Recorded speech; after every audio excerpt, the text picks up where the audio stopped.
அனைவருக்குமே வணக்கம். சற்று முன் கிடைத்திருக்கக்கூடிய ஒரு மிக மிக முக்கியமான செய்தி ஒன்று வெளியாகியுள்ளது. சற்று முன் உதயநிதி ஸ்டாலின் ஆந்திரா சிறையில் அடைப்பு, கதரும் முதல்வர் ஸ்டாலின், இது மாதிரி செய்திகள் வெளியாகிருக்கு. ஏற்கனவே உதயநிதி ஸ்டாலின் அவர்கள் பார்த்தீங்கன்னா ஆந்திரா மாநிலத்தில் பார்த்தீங்கன்னா பவன் கல்யாண் அவர்கள் பார்த்தீங்கன்னா ஏற்கனவே உதயநிதி அவர்களுக்கு பார்த்தீங்கன்னா எதிர்ப்புகள் தெரிவித்து வரும் நிலையில் பார்த்தீங்கன்னா இப்போ திடீர்னு பார்த்தீங்கன்னா ஆந்திர போலீஸ் தமிழக போலீஸ் அவர்கள் பார்த்தீங்கன்னா அதிரடி உத்தரவால் இப்போ தமிழக போலீஸால் உதயநிதி ஸ்டாலின் அவர்கள் ஆந்திர போலீஸ் ஒப்படைத்து ஆந்திர சிறையில் இப்போ அடைக்கப்பட்ட சம்பவம் பெரும் அதிர்ச்சியை ஏற்படுத்தியிருக்கு. இதை பற்றி தான் இந்த வீடியோவில் நம்ம முழுமையாக பார்க்க போகிறோம். அதுக்கு முன்னாடி நம்ம சேனலுக்கு இப்போ தான் நீங்கள் முதல் முறையாக வந்திருக்கீங்க அப்படின்னா மறக்காமல் நம்மளுடைய சேனலை சப்ஸ்கிரைப் பண்ணி சப்போர்ட் பண்ணுங்கள்.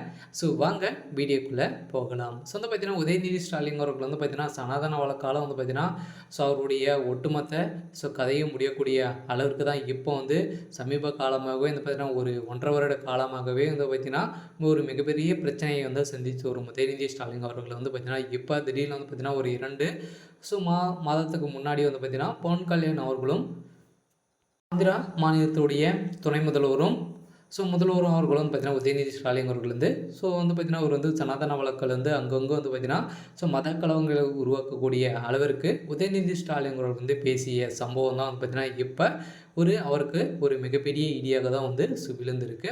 இதன் அடிப்படையில் தான் உதயநிதி ஸ்டாலின் அவர்கள் சிறையில் அடைக்கணும் அப்படின்ற மாதிரி உச்சநீதிமன்றம் போட்ட தீர்ப்பால் இப்போ உதயநிதியுடைய ஒட்டுமொத்த கதையும் முடிந்திருக்கு. இருந்தாலும் இவருடைய உதயநிதி ஸ்டாலின் அவர்கள் பார்த்தீங்கன்னா இந்து மக்களை தரைக்குறைவாக பேசிய சம்பவத்தினால தான் பார்த்தீங்கன்னா இந்துக்களை ஒட்டுமொத்தமாக ஒழிக்க வேண்டும், இந்து மதத்தை ஒழிக்க வேண்டும் அப்படின்ற மாதிரி தான் பேசியிருந்த நிலையில் தான் இப்போ இந்த வீடியோ வைரலாகும் நிலையில் இப்போ உதயநிதி ஸ்டாலின் அவர்களுக்கு நிறைய எதிர்ப்புகள் வந்திருக்கும் நிலையில் இப்போ ஆந்திர சிறையில் அடைக்கப்பட்ட சம்பவம் பெரும் அதிர்ச்சியை ஏற்படுத்தியிருக்கு.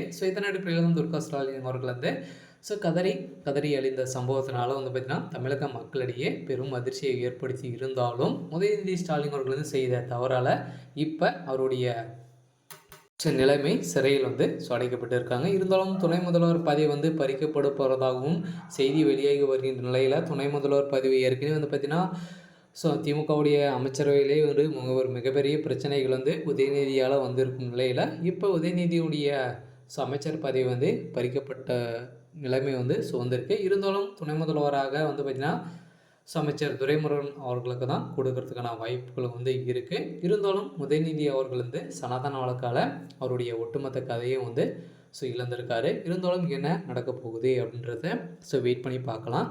இது மாதிரி செய்திகளை தெரிஞ்சுக்கணும் அப்படின்னா மறக்காமல் நம்மளுடைய சேனலை சப்ஸ்கிரைப் பண்ணிக்கோங்க. தேங்க்யூ.